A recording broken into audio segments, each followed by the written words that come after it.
We believe health is the foundation that unlocks freedom. The freedom to live fully, to be an asset and not a burden, and to chase what truly matters.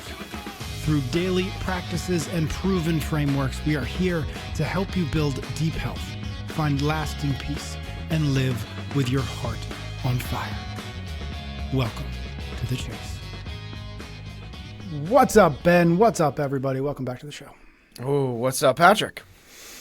We're just gonna answer some questions. We got some great questions from listeners today. We're returning to our AMCAP 20. AMCAP 20 is when we go through our list of questions and we try to answer as many of them as we can in 20 minutes. And that sounds like we're gonna answer a lot, but generally we don't answer too much. So we're gonna do our best. We got 5. I've only got 5 in front of me, so let's aim for 5 today. That's our goal. Oh, so cool? This is more like, this is a 5-rounder then. This isn't AMCAP. This is 5 rounds. Okay. We're going to talk about how to address mobility limitations when starting CrossFit, managing conflicting visions in a CrossFit gym partnership, maintaining training motivation without competition goals, and handling family conflicts over nutrition, and maybe even 1 or 2 more in there. So we'll see what we can do. Are you ready? I'm going to start my clock. Ready? Yep. Let's do it. 20 minutes on the clock. First one's from Haley.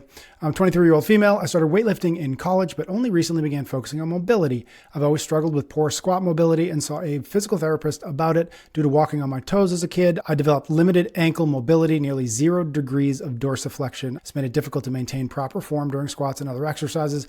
Currently, I perform squats in a heel elevated position to achieve better range of motion. 2 questions. What exercise would you recommend for someone with poor ankle mobility while still maintaining a full lifting routine? 2, if I join a CrossFit gym, which I'm considering, would my limited mobility be a significant barrier? Would I be able to participate in most exercises? Okay. First one, for exercises to improve. Before we get to the exercise, I'm going to give you 2 other things besides exercises that could improve.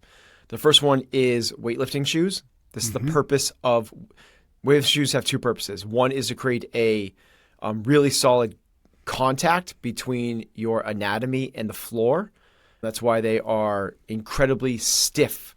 They're the opposite of a running shoe, which is squishy. Squishy creates a force dampening signal through your body. Like, don't use everything because we're unstable and we don't want to push against this as hard as we can. The more stable it is, the better. The second part of a weightlifting shoe is that it has a elevated heel. And it's better than elevating your heel, say, on like 5-pound plates or a wedge, because it's actually your foot. Yep. It's your shoe as opposed to you on a decline. Second one is they have little Velcro ankle braces, I'll call them, that you can sleep with.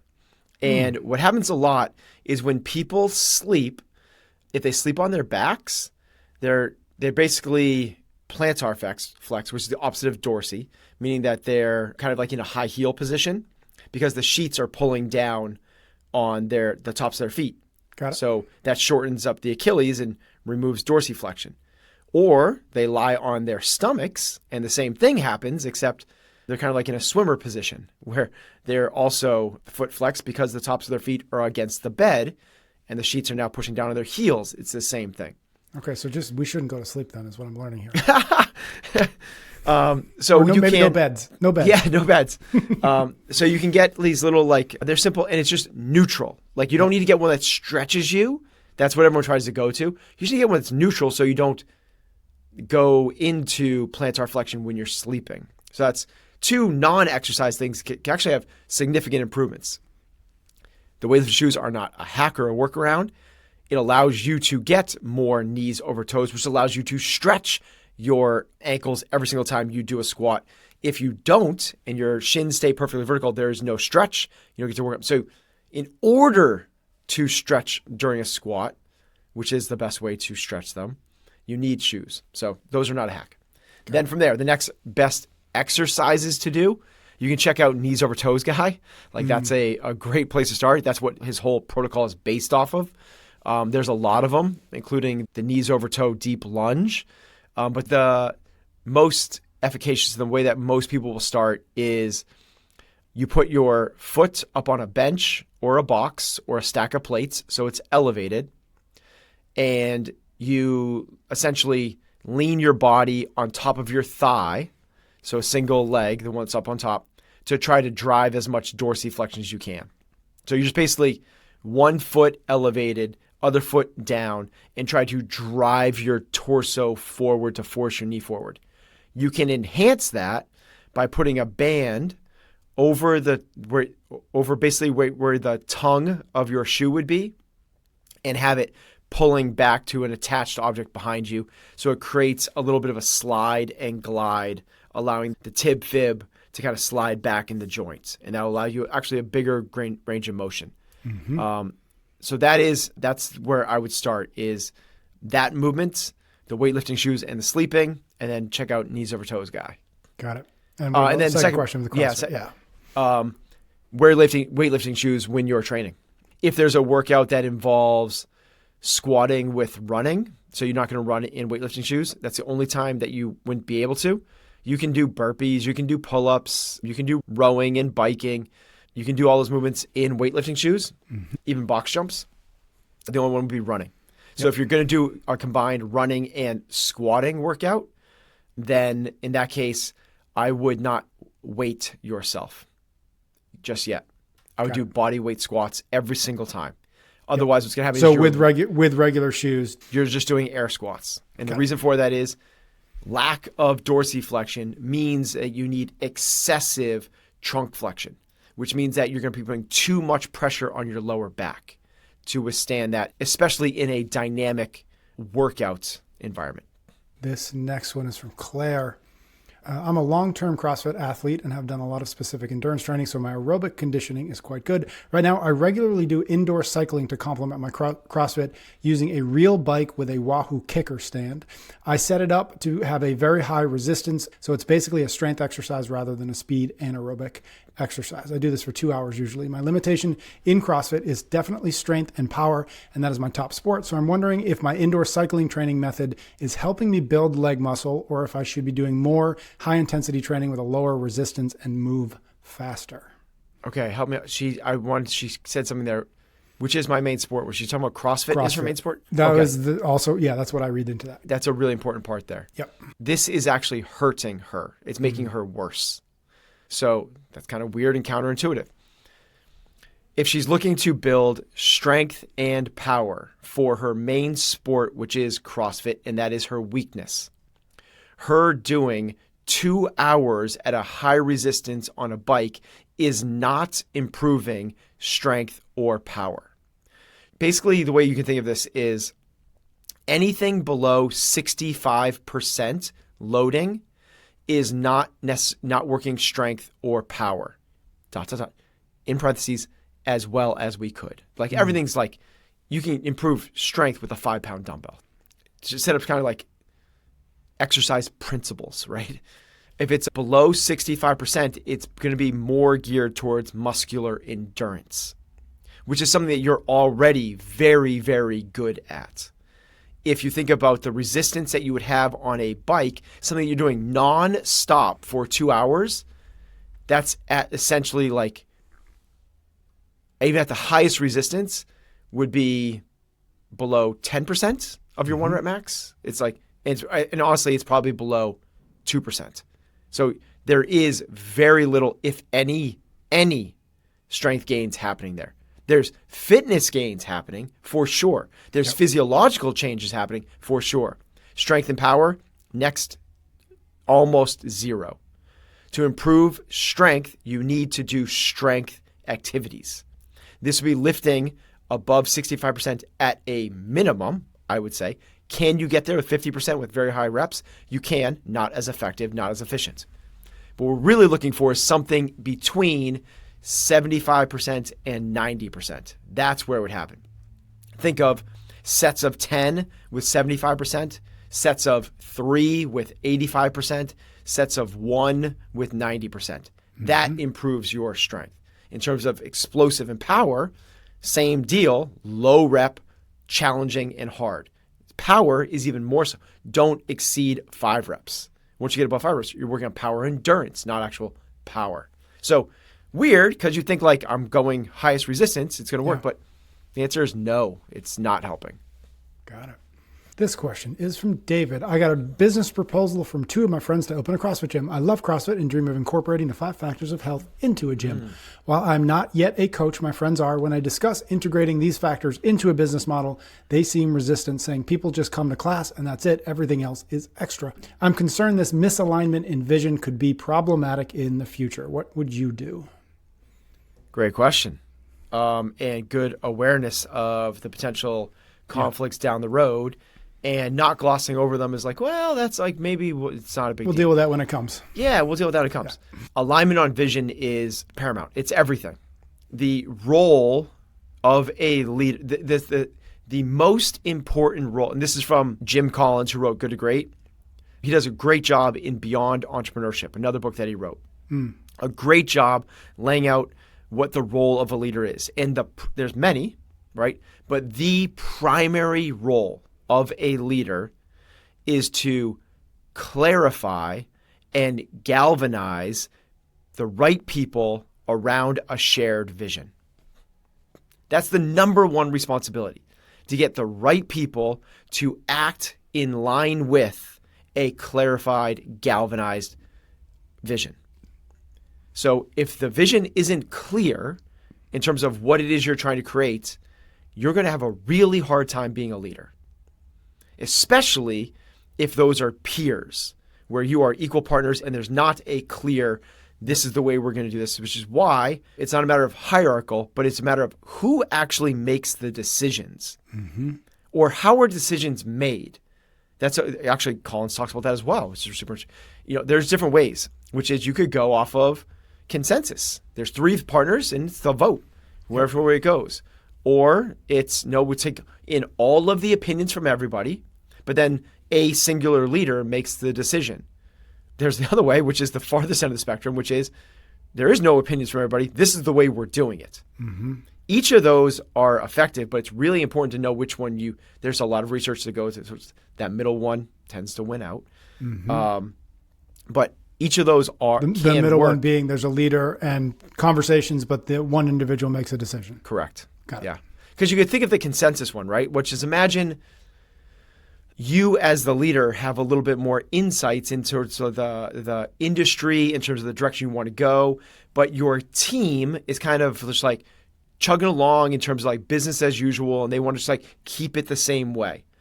If you were to do it like a vote and everyone's like, no, we got to stay the same way, and you're like, no, you guys, there's this big roadblock. There's this big thing. There's this big competitor coming out, and you're like, no, it's a vote. Like, very few. There's a reason that the United States doesn't get to vote on every decision. Like, the president makes a decision in terms of like going to war or whatever it might be. But yes, to his point, it depends a little bit. It depends on how much he wants to instill the 5 factors into the product and into the vision.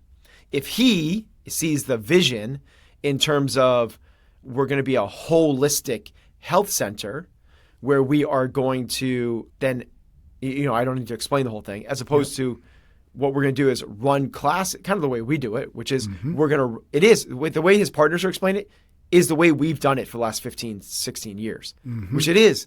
They're right. They are coming for the training. No one comes here because they think we're going to do mental focus talks, that we're going to talk about sleep. No one's coming here to sleep better. But we drip it in. So it's a matter of clarifying that vision. Now, the other part is understanding of whether this is a true North Star or this is a strategy or a tactic, because North Stars should not move. Strategy and tactics are completely up for grabs. You can change a strategy, and you should change strategies probably quarterly. But with more information, with more if you're not changing strategies yearly, you're not moving. You're just stuck in ways.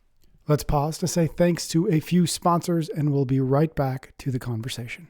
We're brought to you by Our Place, creators of beautifully designed, healthy kitchen essentials that transform your cooking space into a showcase of form and function. Head to FromOurPlace.com. Use the code excellence for 10% off your entire order. You know, I used to be one of those folks who wanted to hide all of their appliances inside the cabinets or the pantry because they were all eyesores, but that changed when I got the Wonder Oven from Our Place.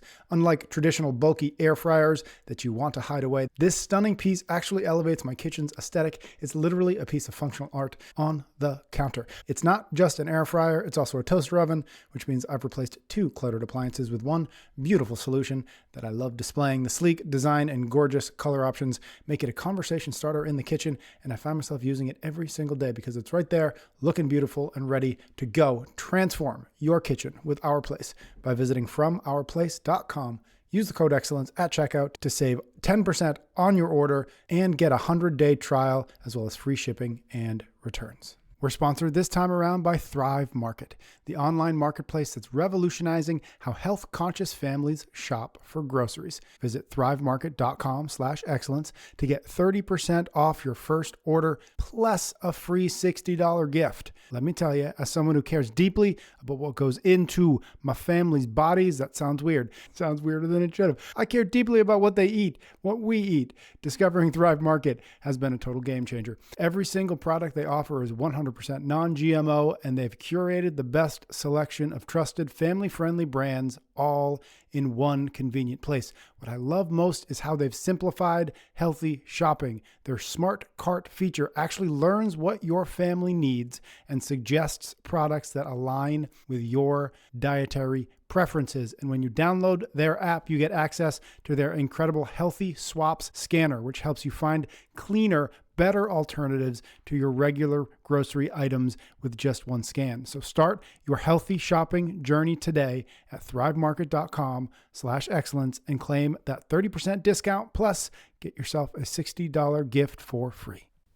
Okay, now let's get back to the show.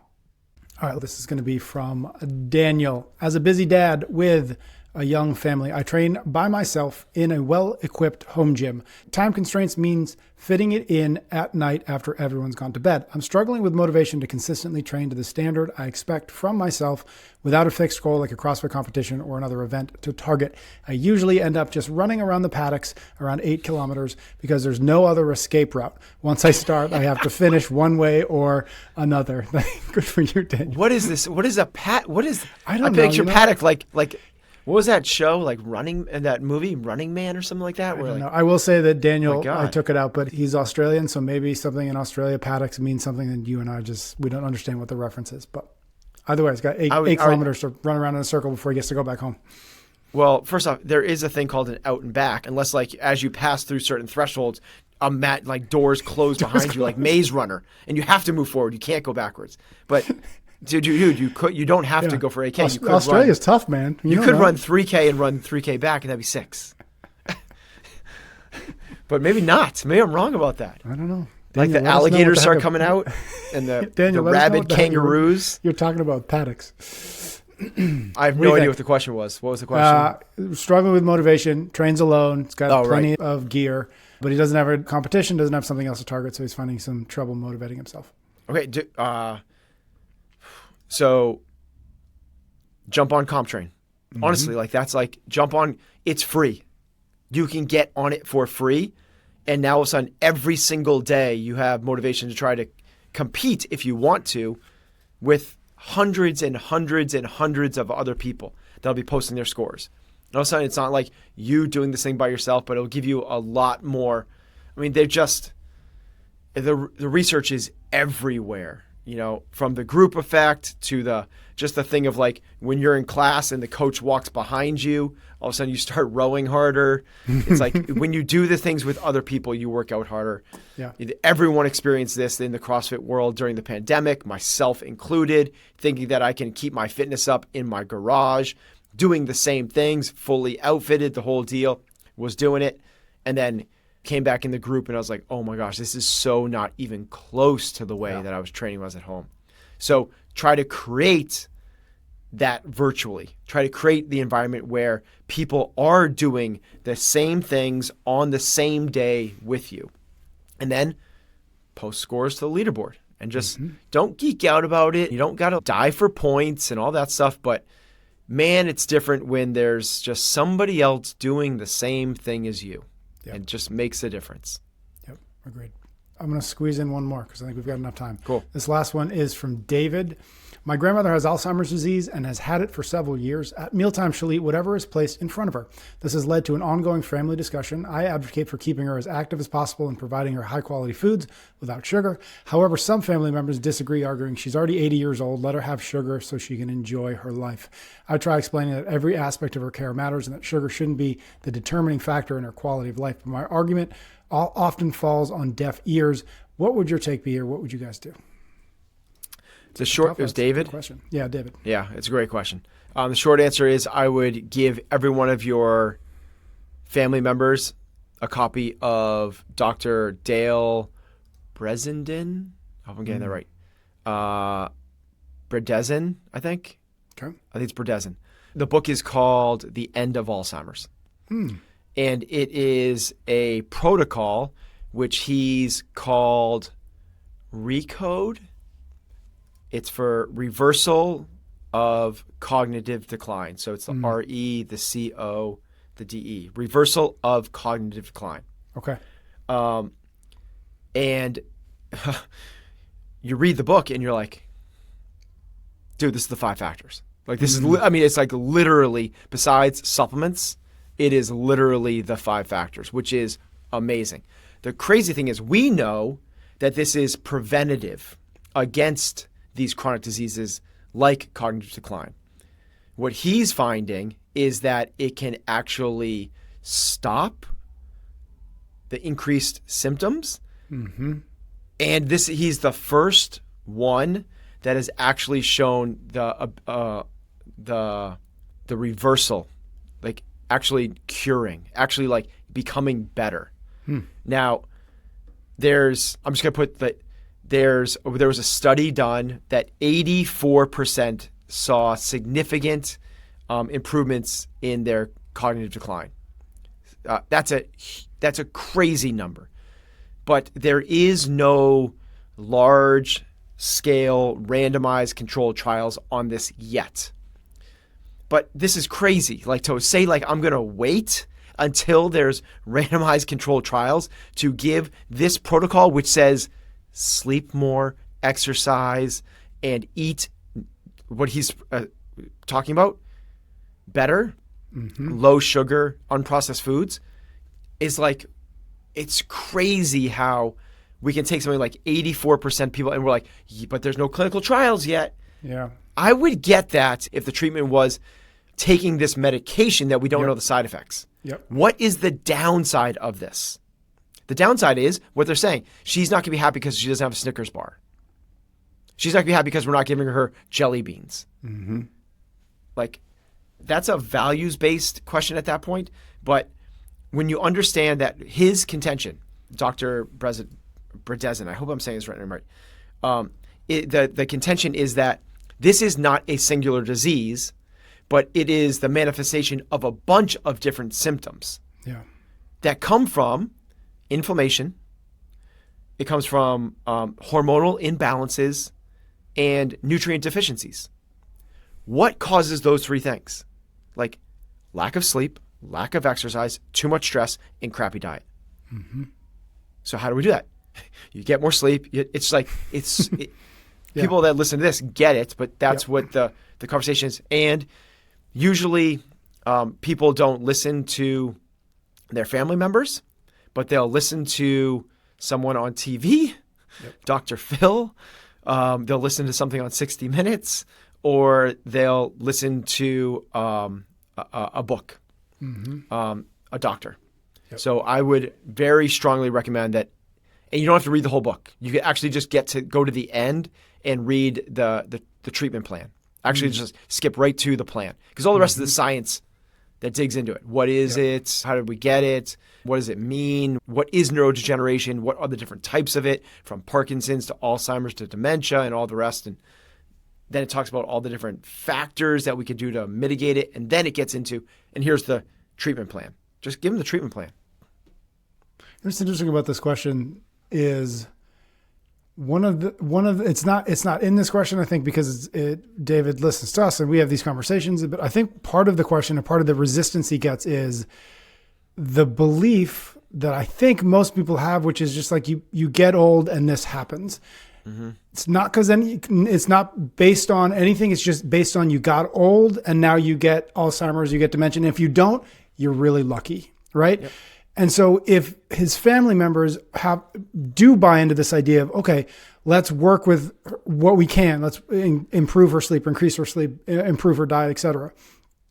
They then also have to buy into the argument that what I do on a daily basis, how I sleep, my mindset, my exercise or lack thereof, my nutrition, etc., also matters for this thing that I don't want to think about. It's way down the road and it's not going to happen to me because I'm special. So all that to say is, I think part of the challenge that David has is making the case, however one makes it, that the things we do on a daily basis matter in relation to this end result that I think people just believe is just quote unquote natural. It just happens. Yeah. It's a little bit of the proactive versus the reactive. That certainly has been the predominant opinion amongst not his relatives, amongst the medical community for the last 100 years. It's bonkers how this whole thing started, and we could do a whole episode on it, and I'm not the expert on it. Yep. But it really started with, in the early 1900s, an attorney for one of the presidents created this practice of care that is still practiced today, which says you have to treat a symptom. This is if you don't treat a symptom, you are basically a quack, which means it has to be done. The only way we can treat the symptom is through medication. Yep. So it's the whole thing is set up on what is the symptom you're having, and it's either we're going to cut you out or give you a pill. It's either the two things. It's either surgery or medication. And anything else wasn't allowed in the medical community. Take it. All right. Those are the questions we got. Thanks to everybody who sends them to us. Best way to get a question into a future episode, whether AMCAP or otherwise, is to head to chasingexcellence.email, sign up for the free newsletter. We do send out a link every weekend with a form that you can submit your own. We thank you in advance for doing so. While you're there, check out the various challenges that we have going on there. We just dropped a new challenge as well as some new journal prompts. Both of them actually are built off of episodes that we've done here on the podcast. So again, we've got some really good feedback on the challenge. Cool. It's really cool. Agreed. Yep. Me too. chasingexcellence.email for all that stuff. Thank you very much for tuning into the show. Make sure you're subscribed wherever you're listening or watching so you do not miss another episode. For more frameworks and daily practices, visit chasingexcellence.email. And don't forget to tap the link in the show notes for today's full listener guide, where we break down the key ideas and provide actionable steps to help you put them into practice. Until next time, keep building health, finding freedom, and living with your heart on fire.